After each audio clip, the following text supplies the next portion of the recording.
Hi guys, we have read chapters 5 and 6 of Among the Hidden, and you have your next assignment, which is on a point of view. So when we talk about point of view, we're looking at who is telling the story and how are they telling the story.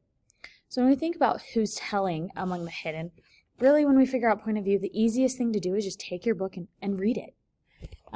If you know these basic rules for understanding point of view, then you'll be able to figure out anything. So first off, who's telling the story? It says here, he saw the first tree shudder and fall far off in the distance. He had never disobeyed an order to hide. He reminded himself, I will never be able to live outside again. So we know that this story, and because we've read a little bit further, we know that the story is about Luke, about his family. But who is telling the story? Well, Luke's not saying, I did this or I did that. And Luke's mom wasn't saying, I'm Luke's mom. I want him to do this. I want him to do that. And we know it's not a neighbor, so it's definitely an outside narrator.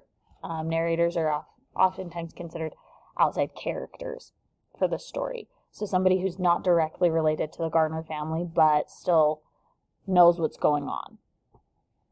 When we look at point of view, the simple rule that we follow is if it says, I, me, this is my story, something like that. I'm telling you this story. I felt this way. I thought this. Then it would be first person. Second person is typically things like, you went to the store. You should do this.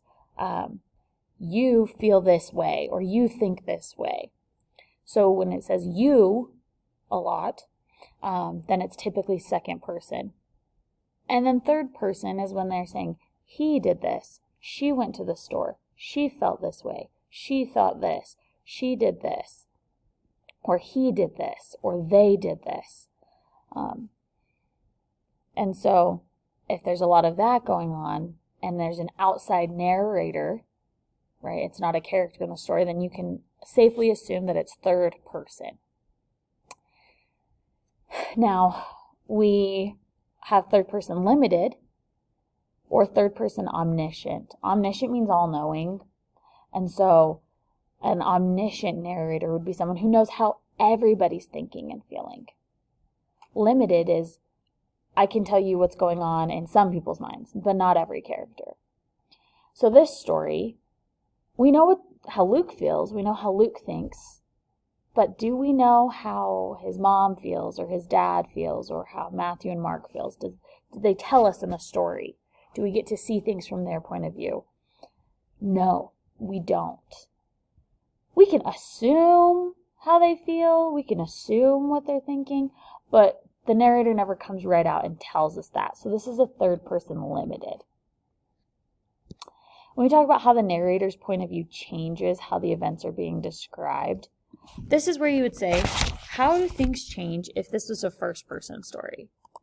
First person account. So if this was from Luke's point of view or from someone else's point of view, if this was a first person account, we would see how one person feels, and everything would be from one character's perspective.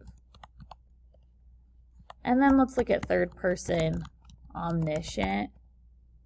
That word can be kind of tricky to spell. You might have to look back up here. A third person omniscient, you would say, we would see how everyone feels and thinks about the situations going on. We would even get to see how government officials feel about the farm being taken over. So you would see a lot more. And we'll talk a little bit we'll talk about how that changes the story.